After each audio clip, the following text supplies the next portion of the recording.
نحمده ونصلي علی رسولہ الکریم اما بعد فاعوذ باللہ من الشیطان الرجیم بسم اللہ الرحمن الرحیم رب اشرح لی صدری ویسر لی امری واحلل عقدۃ من لسانی یفقهوا قولی۔ سورہ البقرہ آیت نمبر 22 سے کرنا ہے، اور اس میں آپ کو یاد ہوگا رکوع شروع ہو رہا تھا آیت نمبر 21 سے، جس میں اللہ سبحانہ تعالیٰ نے ساری انسانیت کو مخاطب کر کے فرمایا کہ اس رب کی عبادت کرو جس نے تمہیں پیدا کیا اور تم سے پہلی قوموں کو، ٹھیک ہے، جو تم سے پہلے لوگ تھے ان کو بھی رب نے ہی پیدا کیا ہے۔ اور اب اس آیت سے اللہ سبحانہ تعالیٰ کا تعارف ہی کرایا جا رہا ہے۔ فرمایا اللہ جی وہ ذات یعنی وہ رب جعلہ جس نے بنایا لکم تمہارے لیے الارض زمین کو فراشن فرش والسماء اور آسمان کو بناء چھت وانزل اور اتارا من السماء آسمان سے ماء پانی فاخرج پھر نکالا بھی ساتھ اس کے یعنی اس کے ذریعے سے من الثمرات پھلوں میں سے رزقاً رزق کو یا بطور رزق کے لکم تمہارے لیے فلا تو اب حکم دیا جا رہا ہے کہ امر نہیں ہے کہ نہیں تم جعلو تم بناؤ للہ اللہ کے لیے اندادن کوئی بھی شریک و حالانکہ تم تعلمون تم جانتے ہو، اس حال میں کہ تم جانتے ہو جانتے بوجھ کے اللہ تعالیٰ کے ساتھ شریک نہ بناؤ۔ تو جیسے بھی بتایا کہ اس آیت میں اللہ سبحانہ و تعالیٰ کی کا تعارف پیش کیا جا رہا ہے،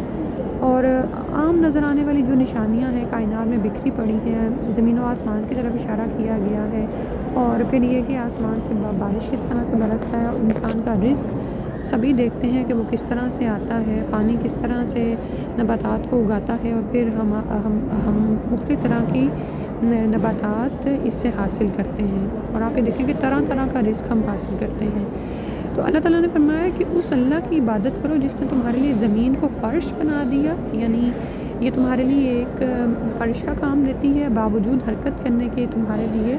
پرسکون ہے، اور دوسری طرف آسمان کو چھت بنا دیا، ٹھیک ہے، اور چھت بنا کر اس سے برے جو کچھ بھی تھا جو بھی یعنی انسان کے لیے نقصان دہ تھا وہ اس چھت کے پیچھے ہی ہے اور اس کو نقصان بھی نہیں دیتا، کیونکہ آپ یہ دیکھیں کہ بعض اوقات کیا ہوتا ہے کتنے ہی ستارے ایسے ہیں کہ جو ٹکرا کر گرتے ہیں، اور کچھ ایسی خالی جگہیں ہوتی ہیں زمین پہ پائی بھی گئی ہیں جن کو وہ پاش کر دیتے ہیں، لیکن اللہ سبحانہ و تعالیٰ اپنی مخلوق کی کس طرح سے حفاظت فرماتا ہے کہ آسمان کو بطور چھت کے انسانوں پر قائم کر دیا ہے، اور آسمان سے پانی برسایا جس سے تمہارے کھانے پینے کو پھل پیدا کیا، ٹھیک ہے، اور آسمان سے یہاں مراد اونچی جگہ بھی ہے، یعنی کہ بلند جگہ جہاں سے پانی اترتا ہے بارش کا، کیونکہ اگر ہم اس کو آسمان کے اعتبار سے دیکھیں تو اللہ سبحانہ تعالیٰ نے آسمان سے ایک ہی دفعہ پانی اتارا اور ایک آبی چکر چلا دیا، اور اس کے بعد اب کیا ہوتا ہے کہ زمین سے یہی پانی بخارات کی صورت میں اوپر اٹھتا ہے اور بلند جگہ پر جا کر پھر برستا ہے، ٹھیک ہے، تو یہ دونوں مفہوم ہو سکتے ہیں، اور اس پانی سے انسان کو کھانے پینے کی بے شمار چیزیں حاصل ہوتی ہیں، ساری نباتات کی پیدائش اس سے ہوتی ہے۔ تو فرمایا گیا کہ یہ ہے رب کا تعارف، اب رب کی معرفت حاصل کرو، صرف اس کی عبادت کرو، اور دیکھو دوسروں کو اللہ کا شریک نہ بناؤ، اور یہ باتیں تم جانتے بھی ہو، یعنی تمہیں واضح طور پر نظر آتا ہے کہ تخلیق کوئی بھی کرنے والا نہیں ہے علاوہ اللہ کے۔ آپ یہ دیکھیں کہ ہمارے میز پر جو طرح طرح کا رزق اور ہر چیز آ جاتی ہے، اس میں سے ایک ذرہ بھی کوئی بتا دے کہ کوئی مخلوق تیار کر سکتی ہو، سبحان اللہ، لیکن انسان پھر بھی بس وہ شرک میں پڑا ہوا ہے، اور اللہ تعالیٰ کے ساتھ یعنی اس کی ذات کے ساتھ اوروں کو شریک ٹھہراتا ہے۔ پھر اللہ تعالیٰ نے فرمایا وَإِن كُنتُم اور اگر ہو تم فی ریبٍ شک میں مما اس سے جو نزلنا ہم نے نازل کیا اتارا علی عبدنا اوپر اپنے بندے کے فَأْتُوا تو لے آؤ بصورتٍ ساتھ کوئی صورت من مثلہ اس جیسی، یعنی کوئی ایک صورت لے آؤ اس جیسی، یعنی پورا قرآن نہیں لا سکتے تو وَادْعُوا اور پکارو شہداءکم اپنے شریکوں کو اپنے گواہوں کو من دون اللہ اللہ کے علاوہ ان کنتم صادقین اگر تم سچے ہو۔ تو کہا جا رہا ہے اور اے کافرو اگر تمہیں اس کلام میں یعنی قرآن میں کوئی شک ہے جو اللہ سبحانہ تعالیٰ نے اپنے بندے یعنی محمد صلی اللہ علیہ وسلم پر نازل کیا ہے، تو پھر کیا کرو کہ اگر تم کہتے ہو کہ یہ محمد صلی اللہ علیہ وسلم خود ہی گھڑ لائے ہیں، تو تم بھی تو انسان ہو، پھر تم بھی ایسا کلام بنا لاؤ، ٹھیک ہے، اور یہی حروف اس میں استعمال کرو، اور قرآن نہیں تو اس جیسی ایک صورت ہی بنا لاؤ، اور اللہ کو چھوڑ کر اپنے ہم نواؤں کو بھی بلا لو۔ اگر تم سچے ہو تو تمہیں یہ کام ضرور کر کے دکھانا چاہیے۔ تو اس آیت میں قرآن کا چیلنج ہے اور اس کی معجزانہ حیثیت بیان کی جا رہی ہے۔ خالصتاً کافروں کو خطاب کیا جا رہا ہے کہ اگر تمہیں اس کلام یعنی قرآن کے اللہ کا کلام ہونے میں کوئی شک ہے تو پھر تم سب مل کر اس جیسی ایک صورت ہی بنا کر دکھاؤ، حقیقت تم پر خود ہی واضح ہو جائے گی۔ اور کافروں کو اس قسم کا چیلنج قرآن میں 4 اور مقامات پر بھی کیا گیا ہے، مثلاً سورہ یونس کی آیت نمبر 14، سورہ ہود کی آیت نمبر 13، سورہ بنی اسرائیل کی آیت نمبر 88 اور سورہ طور کی آیت نمبر 14 میں بھی یہ ایسا چیلنج دیا گیا ہے، جس کا جواب نہ تو کافروں سے اس دور میں میسر آ سکا اور نہ ہی آج تک میسر آ رہا ہے اور نہ ہی آئندہ قیامت تک میسر آئے گا۔ اور قرآن کریم کی یہ اعجازی حیثیت آج بھی بدستور مسلم ہے۔ آپ یہ دیکھیں کہ تعصب کو چھوڑ کر اگر کوئی انسان اس ساری حقیقت پر غور کرے کہ اللہ سبحانہ تعالیٰ نے قرآن میں خود چیلنج دے دیا کہ اس جیسا ایک قرآن، ایک آیت، ایک سورہ ہی بنا لاؤ، تو کوئی بھی اتنے کروڑوں انسان لوگ پیدا ہو چکے ہیں زمین پر، لیکن کوئی بھی اس چیلنج کو یعنی کہ پورا نہیں کر سکا، ٹھیک ہے۔ تو پھر وہ کیسے کہہ سکتے ہیں کہ یہ کلام جو واضح طور پر خالق کا کلام ہے، یہ کسی مخلوق نے یعنی خود ہی محمد صلی اللہ علیہ وسلم نے گھڑ لیا ہے؟ اور اس کا یہاں پر پھر کیا پتہ چلتا ہے کہ قرآن دراصل ایک معجزہ ہے۔ اللہ تعالیٰ کا دستور یہ ہے کہ انبیاء کو ایسی چیز بطور معجزہ دی جاتی ہے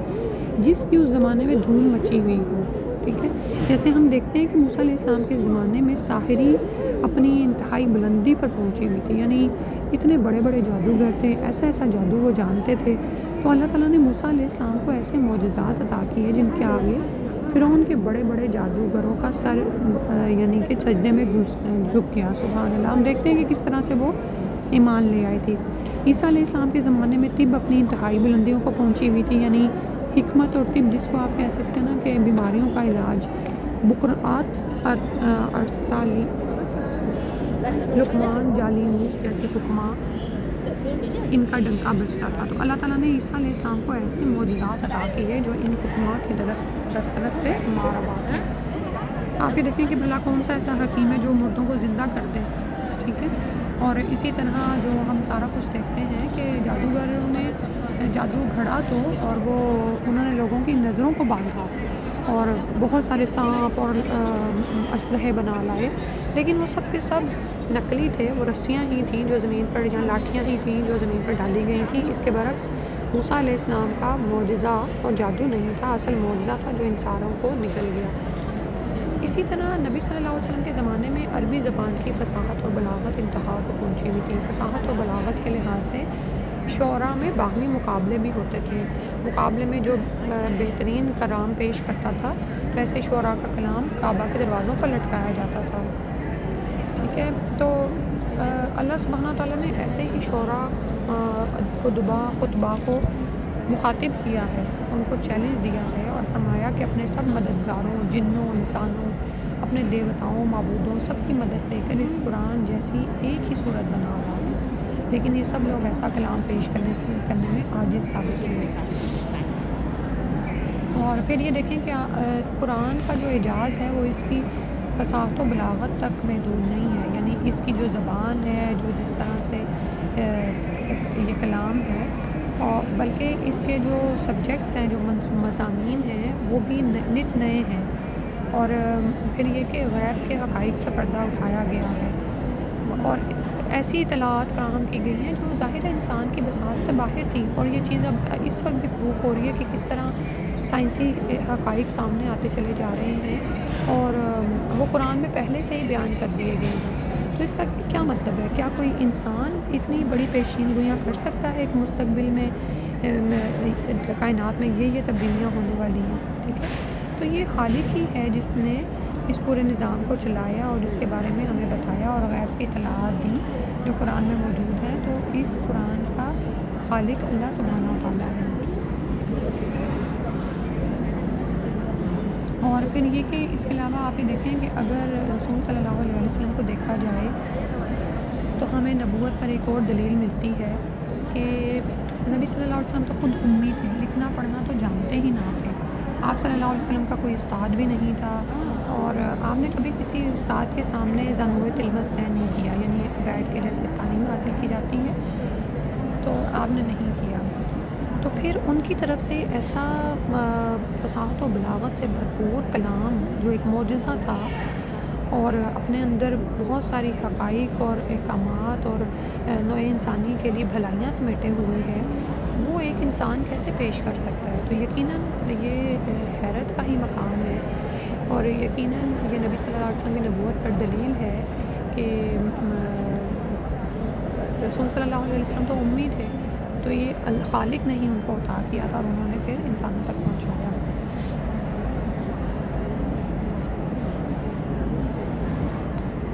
تو ہم دیکھتے ہیں کہ جب قرآن میں ہم غور و فکر کرتے ہیں تو اس کے حقائق سے اللہ تعالیٰ کے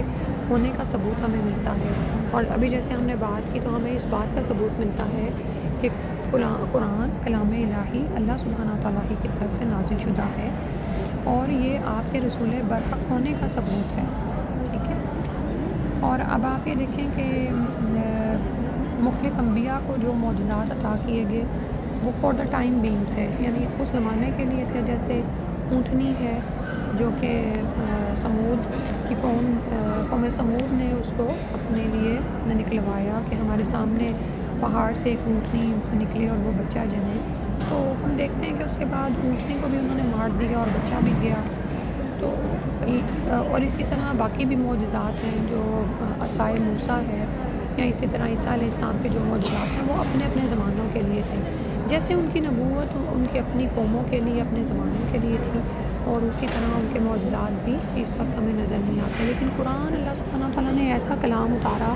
کہ یہ ساری نوع انسانیت کے لیے قیامت تک کے لیے ہے، اور پھر یہ ایک ایسا معجزہ ہے کہ اس معجزے کی جو حیثیت ہے وہ قیامت تک ختم نہیں ہوگی، سبحان اللہ۔ اس کے حقائق ثابت ہوتے چلے جا رہے ہیں، اور پھر ہر دور کے انسانوں کے لیے اس میں ہدایت ہے۔ تو آپ یہ دیکھیں کہ یہ بھی ایک اتنی بڑی اہم چیز ہے کہ یہ قرآن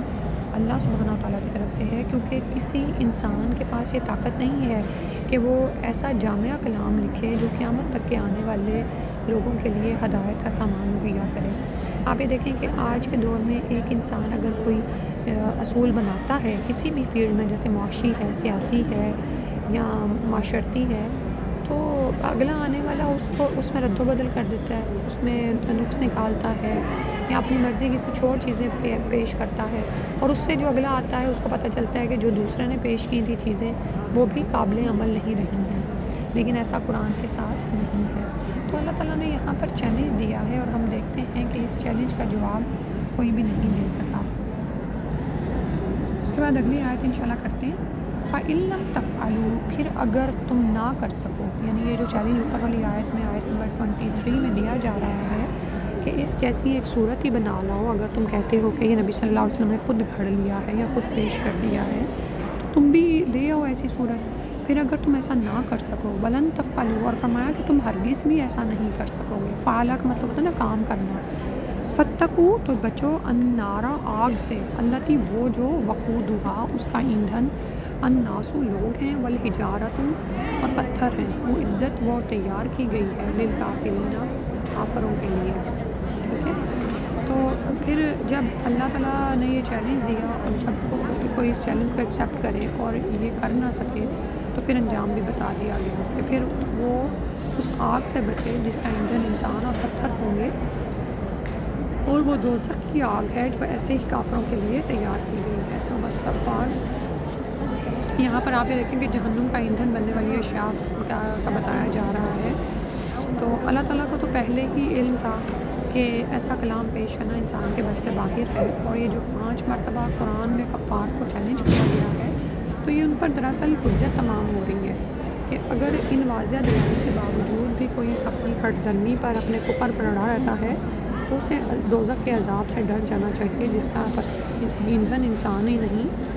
بلکہ معدنی پتھر، جیسے پتھری کوئلہ ہوتا ہے اور گندھک وغیرہ بھی ہوں گے جو آپ کی عدت کو 20 گنا تیز کر دیتے ہیں۔ اور آپ یہ دیکھیں کہ اسی طرح انسان کے وجود کے اندر بھی کیلشیم، میگنیشیم اور طرح طرح کی ایسی معدنیات ہیں جو آگ کو بھڑکنے میں مدد دیتی ہیں۔ اللہ سبحانہ تعالیٰ ہمیں محفوظ فرمائے کہ یعنی جوں جوں انسان اس میں ڈالے جائیں گے جہنم کا ایندھن بھڑکتا جائے گا، اور وہ مزید آپ یہ دیکھیں نا کہ جب آپ کسی چیز میں ایندھن ڈالتے چلے جاتے ہیں تو اس کی حدت بڑھتی چلی جاتی ہے۔ اور بعض علماء نے کہا ہے کہ اس آیت میں جو حجارہ ہے وہ پتھر جو ہیں وہ ان سے مراد وہ بت ہیں جن کی پوجا کی جاتی رہی ہو، ٹھیک ہے، تو یعنی وہ آگ میں ڈالے جائیں گے اور پھر وہ معبودوں کی حسرت کا کوئی ٹھکانہ نہیں رہے گا، یعنی ان عابدوں کی حسرت کا کوئی ٹھکانہ نہیں رہے گا جب وہ دیکھیں گے کہ ان کے بتوں کا جن کی وہ عبادت کرتے تھے اللہ کے ساتھ، ان کو شریک ٹھہراتے تھے، وہ کس طرح سے آگ میں پڑے ہیں۔ اللہ سبحانہ تعالیٰ ہم پر رحم فرما دے اور ہمیں آگ کے عذاب سے بچائے۔ پھر اگلی آیت میں فرمایا وہ بشری اور خوشخبری دے دو اللہ دینا ان لوگوں کو آمنو جو ایمان لائے، وہ عملو اور انہوں نے عمل کیے، الصالحات نیک، انا بے شک لہم ان کے لیے جناتن باغات ہیں، تجری بہتی ہیں، من سے تحتہا اس کے نیچے سے، یعنی ان باغات کے نیچے سے، الانہار نہریں، نہر کی جمع، کلما جب کبھی رزقو وہ رزق دیے جاتے ہیں، منہا اس سے، من ثمرتن رزق میں سے، یعنی ثمرات یعنی پھلوں میں سے، رزقن بطور رزق کے، قالو وہ کہتے ہیں، ھذا یہ، الذی وہ جو، رزقنا رزق دیے گئے ہم، من قبل اس سے پہلے، واتو حالانکہ وہ دیے گئے تھے، بھی ساتھ اس کے متشابہہ ملتے جلتے، ولہم اور ان کے لیے، فیہا اس میں یعنی جنت میں، ازواج فوج ہیں، مطہرہ پاکیزہ، وہم فیہا خالدون اور وہ اس میں ہمیشہ رہیں گے۔ اور تو قرآن کا ایک انداز ہے کہ جہاں پر نہ ماننے والوں کو وعیدیں سنائی جاتی ہیں اور ان کو جہنم کے عذاب سے ڈرایا جاتا ہے، تو اس کے ساتھ ساتھ ایمان لانے والوں اور عمل صالح کرنے والوں کو خوشخبری دی جاتی ہے۔ تو اللہ تعالیٰ نے فرمایا کہ ان لوگوں کو خوشخبری دے دو جو ایمان لائے ہیں اور جنہوں نے اچھے اعمال کیے، نیک اعمال کیے، اور عمل صالح کی شرط کیا ہے کہ ایسا عمل جو خالص اللہ کی رضا کے لیے کیا گیا ہو اور رسول صلی اللہ علیہ وآلہ وسلم کے طریقہ کے مطابق ہو۔ تو یہی وہ لوگ ہیں جن کے لیے اللہ کے ہاں ایسے باغات ہیں جن کے نیچے سے نہریں بہتی ہیں، اور اس میں جو وہ رزق دیے جاتے ہیں تو وہ کہتے ہیں کہ ایسا رزق تو ہمیں جنت یعنی دنیا میں بھی ملتا رہا، حالانکہ وہ جو پہلے دیے گئے تھے وہ اس کا تو جنت کی نعمتوں کے ساتھ کوئی میچ ہی نہیں ہے، کیونکہ جنت کی نعمتوں کے بارے میں تو آتا ہے کہ جنت کی نعمتیں ایسی نعمتیں ہیں کہ ان کے بارے میں نہ کسی کان نے سنا، نہ کسی آنکھ نے دیکھا، اور نہ ہی کسی دل سے اس کا تصور تک گزرا، یعنی خیال تک بھی نہیں ہے، ٹھیک ہے، تو یعنی ایسی وہ حیران کن نعمتیں ہیں وہاں پر، اور پھر وہاں پر ازواج ہیں یعنی جوڑے ہیں، پاکیزہ ہر طرح کی باطنی گندگیوں سے پاک ہیں، یا اسی طرح ظاہری قباستوں سے بھی پاک ہیں، ٹھیک ہے۔ دنیا میں کیا ہوتا ہے بہت اچھا بھی زوج ہو تو بعض اوقات آپ کو اس کو کچھ عادتیں پسند نہیں آتی، یا عقائد میں بگاڑ ہوتا ہے، یا اسی طرح ظاہری جسمانی طور پر ہم میں سے ہر شخص کے ساتھ کوئی نہ کوئی اس طرح کی گندگی لگی ہی ہوئی ہے، تو پھر انسان اس دنیا پر ہی نہ ریجھ جائے، تو یہ یاد رکھے کہ آخرت میں اس کو جو زوج ازواج ملنے والے ہیں وہ ہر طرح کی خباستوں سے پاک ہوں گے، سبحان اللہ، مطہرہ ہوں گے، پاکیزہ ہوں گے، اپنے اخلاق کے اعتبار سے، اپنے کردار کے اعتبار سے، اپنے سلوک کے اعتبار سے، اپنی جسمانی طہارت کے اعتبار سے، یعنی آپ یہ دیکھیں کہ یہ دنیا میں چھوٹی چھوٹی ایسی چیزیں ہیں نا جو ذرا بھی کسی کے اخلاق میں بگاڑ ہو یا کوئی چیز ہو تو آپ کو کتنا ہرٹ کرتی ہے، انسان بعض اوقات دل میں وہ بات لے کے بیٹھا رہتا ہے، تو جنت میں ایسا کچھ نہیں ہوگا، ٹھیک ہے، جو وہاں پر ازواج ہوں گے ان کے باہمی تعلقات بہترین ہوں گے اور وہ پاکیزہ ہوں گے، اور سب سے بڑی نعمت جو وہاں کی ہے کہ ہم فیہا خالدون، کہ وہ اس میں ہمیشہ ہمیشہ رہنے والے ہیں، یعنی کہ ان کو وہاں سے نکالا نہیں جائے گا، پھر یہ کہ وہاں کی نعمتیں ہمیشہ کے لیے ہوں گی، ختم نہیں ہوں گی، سبحان اللہ۔ تو آج اتنا ہی پڑھتے ہیں، آیت نمبر 25 تک ہوا ہے، اور غور سے آپ سنیے گا، اور اس کے بعد اسی طرح جس طرح آپ پر امانت ہے ترجمے کو اور عربی کے ساتھ دہرانے کی، تو وہ ضرور کریں۔ قرآن ایک ایسا کلام ہے جو انسان کی زندگی کو بدل دیتا ہے، ہمیں ہماری روح کو سکون اور اطمینان عطا کرتا ہے، ہمیں اپنے خالق سے جوڑتا ہے، اور یہ تبھی ہوتا ہے جب انسان قرآن کو سمجھ کر پڑھتا ہے، ٹھیک ہے، اس میں غور و فکر کرتا ہے، تدبر کرتا ہے، تو پھر اللہ سبحانہ تعالیٰ اس کے لیے نصیحتوں کے ذکر کے دروازے کھول دیتے ہیں، اس کا دل روشن ہو جاتا ہے، وہ لوگوں کے درمیان اس قرآن کی روشنی کے ساتھ چلتا ہے، اس کا دل مطمئن ہوتا ہے، وہ قرآن کے باتوں پر عمل کرتا ہے اور لوگوں کی باتوں سے متاثر نہیں ہوتا، ٹھیک ہے، کیونکہ آپ یہ دیکھیں کہ عموماً ہماری زندگی کس حال میں گزر رہی ہے کہ ہم ہر وقت کسی نہ کسی کے رویے سے، کسی کی بات سے پریشان رہتے ہیں، اور یعنی بار بار ہم اس طرح کی حالت میں چلے جاتے ہیں نا، ہم کوئی فیصلہ کرتے ہیں قرآن کے مطابق، لیکن کوئی کچھ کہہ دیتا ہے، کوئی کچھ کہتا ہے، تو ہم شیکی ہو جاتے ہیں، اپنی جگہ پر ڈاواڈول ہو جاتے ہیں۔ تو یاد رکھیے قرآن برحق کلام ہے، یہ جو ہدایت آپ کو دیتا ہے اس کو شک و شبہ کے بغیر تھام لیں اور اس پر جم جائیں، قائم ہو جائیں، نہ صرف آخرت میں انسان کو پھر بھلائیاں ملیں گی بلکہ دنیا میں بھی اطمینان و سکون اور اللہ تعالیٰ کا ساتھ جو نصیب ہوتا ہے اس سے بڑھ کر کچھ بھی نہیں ہے، ٹھیک ہے۔ اور یہ کام جو ہم کر رہے ہیں نا ترجمے کو سیکھنے کا، اس کو نہایت ہی توجہ کے ساتھ دل لگا کر سیکھیں، آپ یہ دیکھیں گے کہ انشاءاللہ تھوڑے عرصے کی محنت کے بعد آپ اس قابل ہو جائیں گے کہ اگر کسی قاری کے پیچھے تلاوت سنیں گے تو یہ کلام آپ کے دل پر اثر کرے گا۔ ویسے بھی یہ اپنی فصاحت و بلاغت کے اعتبار سے، اپنی زبان کے اعتبار سے اٹ سیلف بھی یعنی کہ انسان کے دل پر اثر کرتا ہے، لیکن جب انسان کو اس کی سمجھ آ رہی ہوتی ہے کہ یہ میرے خالق کا کلام ہے اور اللہ تعالیٰ اس میں کیا کہہ رہے ہیں، تو پھر تو سمجھیے کہ دل کی الگ ہی حالت ہوتی ہے، ٹھیک ہے۔ اللہ تعالیٰ سے دعا ہے کہ آپ کے لیے اس مرحلے کو آسان کر دے اور آپ سے یہ قبول کر لے اور آپ یہ کر گزریں، آمین۔ سبحانک اللہم و بحمدک، اشہد ان لا الہ الا انت، استغفرک و اتوب الیک۔ السلام علیکم ورحمۃ اللہ۔